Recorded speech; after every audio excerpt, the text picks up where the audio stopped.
Hola, buenas. Este es nuestro cuarto audio de trabajo dedicado a nuestro bloque de John Locke. Este audio en concreto lo vamos a dedicar al tema del liberalismo. Esto por la razón que hemos ya argumentado en nuestro bloque de John Locke, de que Locke es considerado el padre del liberalismo moderno. A partir de esa premisa, a partir de ese antecedente que nos resulta clave para poder contextualizar y entender mejor la lectura de John Locke, ustedes tienen en su aula virtual un texto titulado Liberalismo, ¿qué es eso? Texto del autor Fernando Escalante, que lo encuentran ustedes en su aula virtual. Es un ensayo de Fernando Escalante publicado en la revista Nexos de enero de 2019.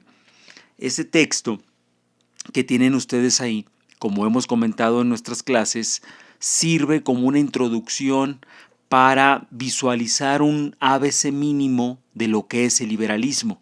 Les comenté también que ese texto o cualquier otro que ustedes pudieran investigar era necesario para tener un respaldo mínimo de esto que llamamos liberalismo.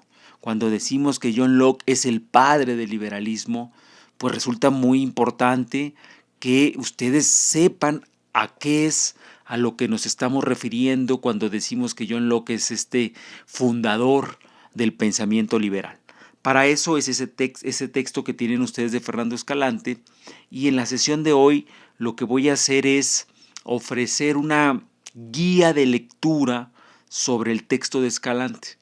No vamos a desarrollarlo aquí en profundidad porque para eso también tenemos nuestras clases, nuestras reuniones en Meet, pero sí quiero puntearles algunos elementos muy fundamentales que les permitirán a ustedes leer, navegar el texto de Escalante, comprendiéndolo poco a poco, parte a parte. Es un texto que se puede hacer largo, en realidad no lo es, pero se puede hacer largo cuando a veces uno se pierde y no tiene muy claro qué es lo que el autor está argumentando. Así que para facilitar su lectura voy a hacer ese punteo. Este texto básicamente, y esto ya es, insisto, el punteo que yo hago para facilitarles su comprensión, básicamente tiene tres grandes partes, tres grandes ejes sobre el liberalismo, tres grandes componentes, si lo quieren llamar así. El primero es la definición, lo que el autor va a intentar explicarnos como una definición, digámosle, amplia, genérica, una definición lo más, lo más panorámica que pueda ser, una definición esquemática. Segundo elemento, ciertos antecedentes históricos. Si se fijan la definición, y el texto inicia con la parte conceptual, la parte definitoria, la parte vinculada al liberalismo como una categoría que queremos definir. La segunda parte, donde habla de antecedentes históricos, pues es la parte empírica, donde nos va a dar algunos datos, algunas fechas, para poder entender mejor el concepto que se desarrolló en la primera parte. Es decir, para explicarnos históricamente, empíricamente, situacionalmente, en qué contextos se dieron esos sucesos, esas ideas que en la primera parte, en la parte anterior, fueron definidas de manera conceptual, de manera abstracta como liberalismo. Y hay una tercera parte donde el autor trata de explicar lo que él llama los tres liberalismos, que podríamos de hecho pegar a la parte histórica. Quizá esto que acabo de llamar tres liberalismos podría ser parte del segundo componente, antecedentes históricos y tres liberalismos, porque me parece que así queda mejor separado. La tercera y última parte del texto, el tercer y último bloque de contenidos del texto, empieza a partir de un apartadito que el autor llama libertad e igualdad. Vamos a hacer esas tres separaciones. Uno, definición. Número dos, antecedentes y contexto histórico. Y número 3, libertad e igualdad. Con esas 3 distinciones, con esos 3 rótulos a manera de separar los componentes del texto, creo que eso ayuda. Vamos a empezar por el principio. ¿Cómo define Escalante el liberalismo? E insisto, aquí yo voy a enunciar y voy a entresacar algunos elementos y siempre les voy a indicar en qué páginas están estos elementos. No voy a poner a leer aquí todos esos elementos porque eso lo van a hacer ustedes frente al texto. No me voy a poner a explicar en profundidad lo que ustedes van a comprender mejor si leen el texto. Recuerden que esto es una guía de lectura para el texto. La definición que da, la primera definición, intentando ser una definición lo más abstracta posible, lo más neutra, por decirle así, una definición que nos permita poner un marco, pero todavía no un marco restringido, un marco absolutamente preciso, sino primero un marco general. A eso responde esta primera definición. Escalante dice: el liberalismo es una tradición de pensamiento con manifestaciones históricas diferentes y a veces contradictorias. Tradición de pensamiento con manifestaciones históricas diferentes y a veces contradictorias. Es una definición tan amplia que podría caber para cualquier otro concepto, republicanismo, comunitarismo, pero nos permite entrar en el tema. Tradición de pensamiento.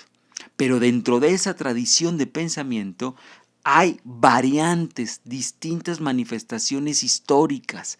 Es una tradición, digamos que es una familia de pensamiento, dentro de la cual habrá de liberales a liberales. No todos los liberales son iguales, aunque estén en la tradición de pensamiento liberal, aunque formen parte de la familia liberal.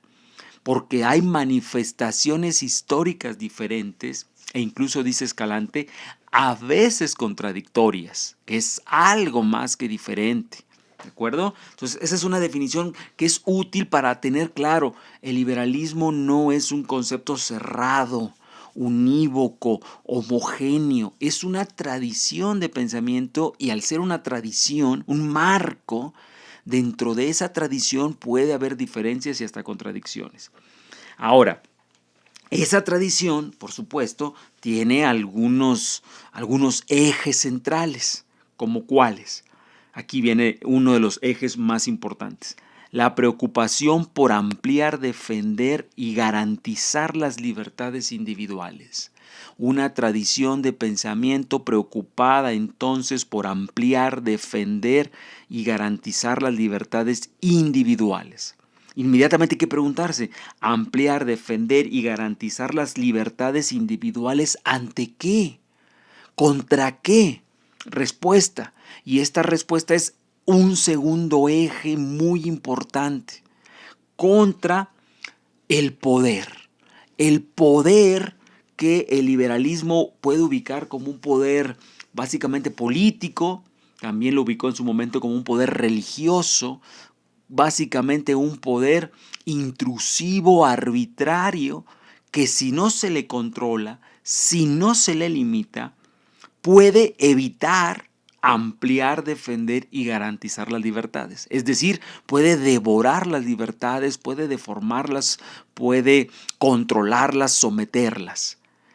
Esos dos ejes son muy importantes. El valor de la libertad, por eso estamos hablando de ampliar, defender y garantizar libertades individuales, y la idea del límite del poder, porque se piensa que un poder que no sea limitado impediría ampliar, defender y garantizar las libertades. Entonces está claro, libertad contrapuesta al poder.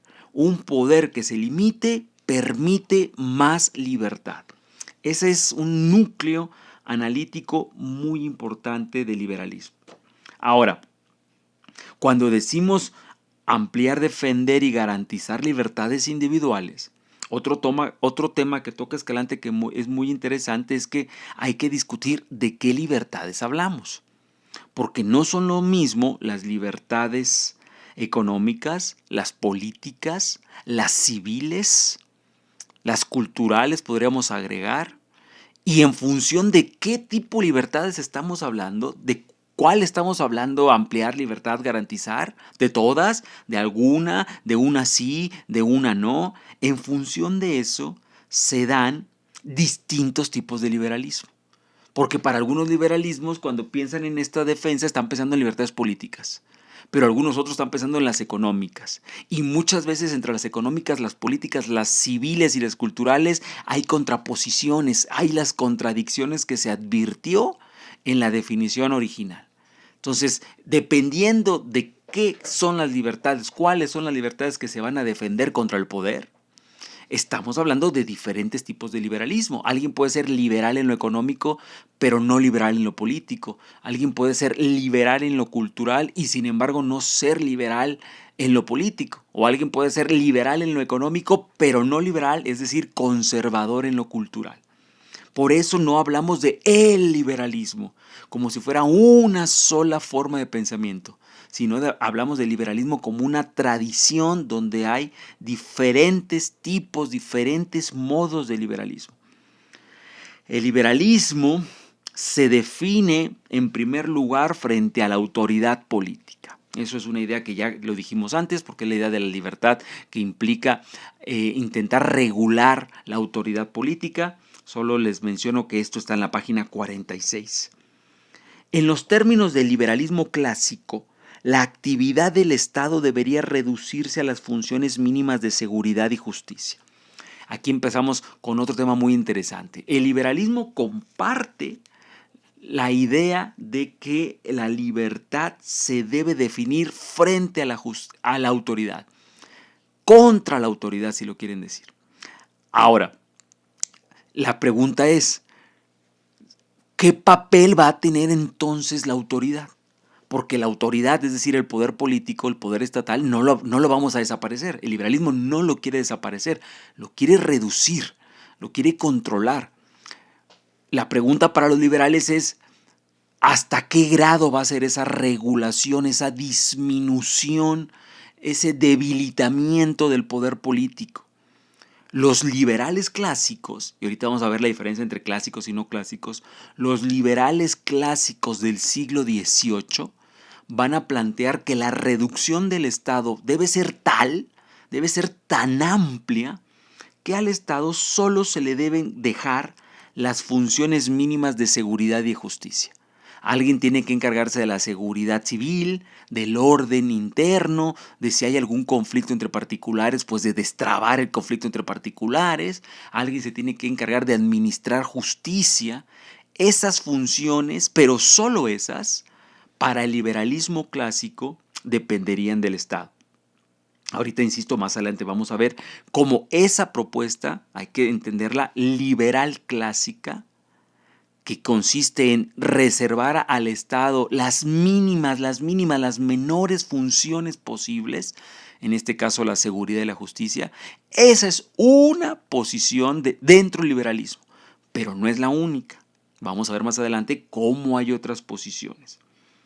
La defensa de la libertad y de lo que considera que es la libertad ha adoptado formas históricas diferentes y eso da lugar a distintos modos de liberalismo. Esto se desarrolla entre la página 46 y 47. Otro tema del por qué hay distintos modos de liberalismo es que históricamente no se ha tenido la misma idea por los siglos de los siglos qué es libertad. Históricamente la libertad ha tenido formas y conceptos distintos y el entender libertad de una u otra manera introduce diferencias en las familias del liberalismo. Ese concepto quiero que lo revisen entre la página 46 y 47. En la página 47 hay una definición, un ejemplo de cómo la libertad se ha entendido históricamente de forma distinta cuando se plantea que existe un concepto llamado de libertad negativa y existe un concepto llamado libertad positiva. Eso está en la página 47, no lo voy a desarrollar aquí, les pido que le pongan muchísima atención, es un hecho que se los voy a preguntar en el examen. ¿Qué es la libertad negativa y qué es la libertad positiva? Está explicado en la página 47. Ahora, de la página 47 a la 49, justo después de hablar de estos dos conceptos de libertad, el autor desarrolla 5 modos básicos de entender también la libertad. Así le llama. 5 modos básicos de entender la libertad entre la página 47 y 49. Pónganle mucha atención, necesito que tengan claro cuáles son esos 5 modos. De cajón se los voy a preguntar en el examen, así que pónganle mucha atención. De la 47 a la 49, no lo puedo decir más claro. Ahí hay 5 modos y el autor va diciendo primero, segundo, tercero. Tengo que le pongan mucha atención a eso. Ahora, a partir de todas estas diferencias, 2 conceptos distintos de libertad, 5 modos básicos de entender la libertad, todo esto son diferencias dentro de la familia de los liberales. Antes de cerrar esta primera parte de la definición, el autor vuelve a los denominadores comunes, es decir, a estos núcleos básicos que comparten los distintos tipos de liberalismo a pesar de sus diferencias. Y ahí nos dice, hay 2 sustratos básicos que no hay que perder de vista. Página 49, el individualismo. En la página 49 se explica qué quiere decir el individualismo liberal. Pregunta de examen, se las voy a preguntar, está en la página 49. Por favor, léanlo, por favor, resuélvanlo, por favor, si tienen preguntas me las hacen en la clase.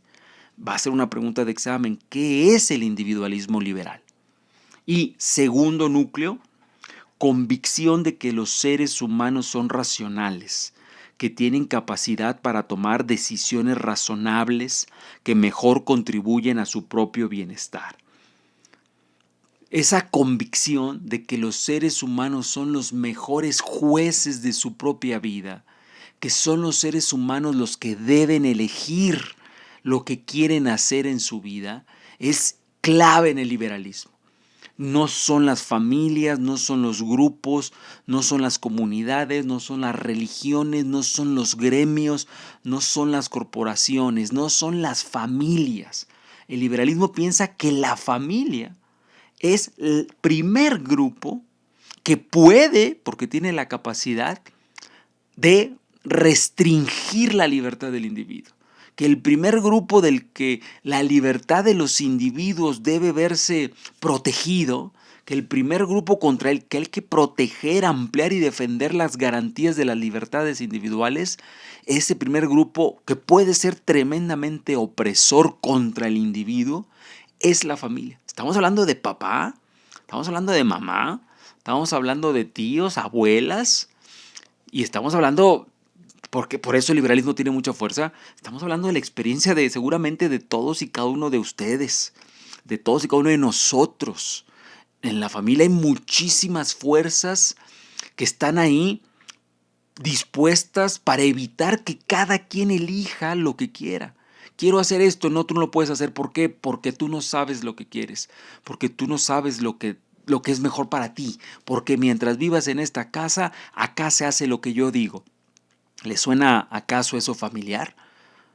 Si después de eso uno va con la familia el domingo a la celebración religiosa en el credo al que uno esté, pues va a encontrar a un sacerdote, a un cura, a un pastor, a un rabino tratando de tirar línea, ¿no? Se va a hacer esto, no se puede hacer esto, está prohibido esto, está prohibido esto, está prohibido esto. Es otro grupo social con capacidad de limitar, de formar la libertad individual. Por eso, estos 2 principios básicos del liberalismo, el individuo es el centro de la sociedad, el individuo debe ser protegido, las libertades no son grupales o colectivas o gremiales, sino individuales, el individuo debe tener la capacidad decisoria como individuo de tomar sus propias decisiones, porque el individuo, segundo núcleo analítico, es el mejor juez para elegir el modo de vida que quiere seguir. Por lo tanto, dice Escalante en su texto, según el liberalismo, hay que respetar las decisiones de todos, porque cada quien sabe lo que hace y por qué lo hace. Nadie es mejor juez de su propia vida que la propia persona. Pero si cada quien es el mejor juez para vivir su vida, una consecuencia que se deriva inmediatamente de ahí es que No existe, por lo tanto, para el liberalismo una verdad única en los asuntos humanos, ni una única forma de vida buena, ni un orden absolutamente justo. Vean ustedes la consecuencia lógica. Si aceptamos que cada quien debe definir para su propia vida lo que quiere y debemos respetar que una persona quiere hacer una cosa, otra persona quiere hacer la contraria. Recuerden que John Locke también es el teórico de la tolerancia.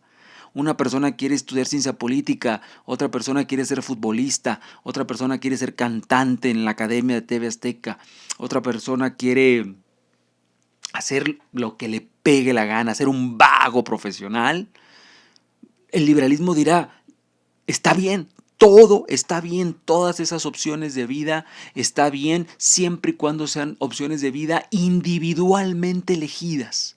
Porque nadie puede saber mejor que el propio individuo lo que le conviene.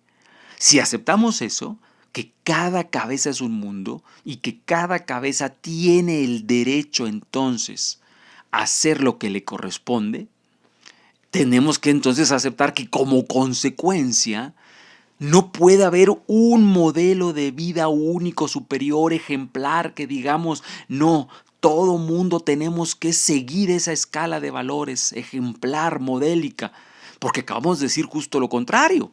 Cada individuo tiene el derecho de seguir su propia escala de valores, individual, subjetiva, relativa. Eso es lo contrario a un modelo de vida único, absoluto, jerárquico. El liberalismo tiene esa consecuencia que para muchos será favorable y para muchos implicará el problema de que no podamos tener entonces una sola noción de justicia, una sola noción de bien, una sola noción de verdad, una sola noción de belleza para todos. ¿Por qué no? Al revés ahora, todos tendrán sus propias nociones. Para alguien la belleza será tener una casa, la casa de sus sueños, finalmente es lo más bello que ha tenido. Para alguien la belleza será un cuadro de pintura visto en algún museo.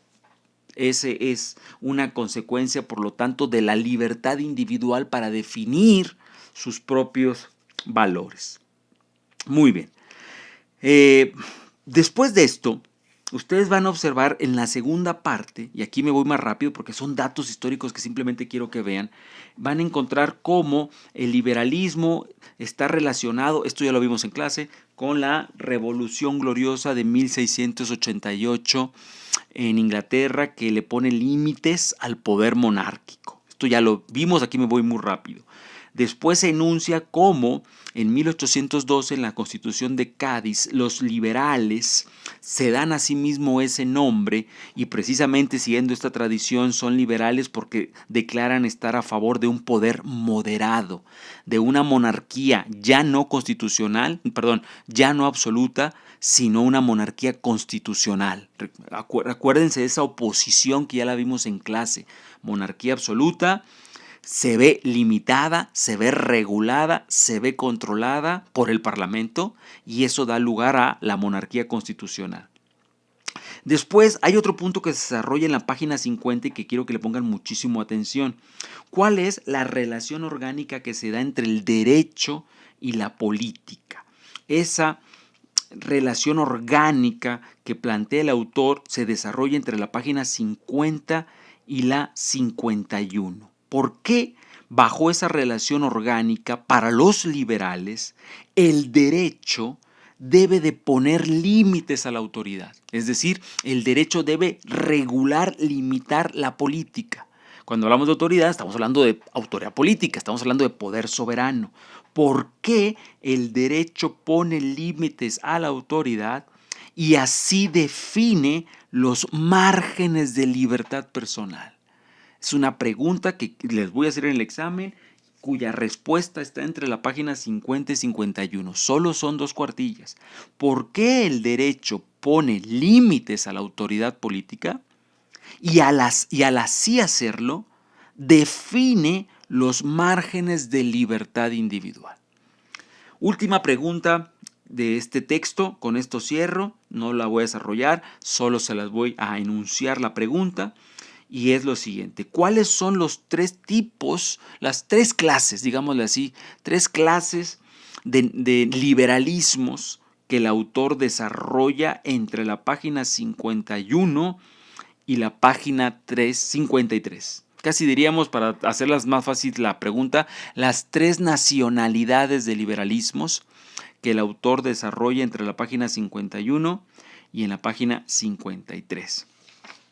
Vamos a dejarlo hasta aquí. La última parte, la llamada parte de la libertad y la igualdad, por ahora no me interesa. Eso lo podemos discutir en un momento más adelante, porque es una parte más contemporánea que ya básicamente alude al siglo XX. Pero hasta aquí, habiendo desarrollado la definición, los elementos que estaban en la definición y la parte relacionada a la historia con estas últimas preguntas que les marqué, por favor, que les quede muy claro, las vuelvo a repetir: ¿en qué consiste la relación orgánica entre el derecho y la política para el liberalismo? ¿Por qué para el liberalismo el derecho pone límites a la autoridad política y al así hacerlo define los márgenes de libertad personal? Esta pregunta se responde de la página 50 a la 51. Segunda y última pregunta: ¿cuáles son los tres tipos o las tres nacionalidades del liberalismo? Esta pregunta, la respuesta la encuentran entre la página 51 y 53. Hasta aquí con Fernando Escalante y una definición muy básica, muy esquemática de lo que es el liberalismo.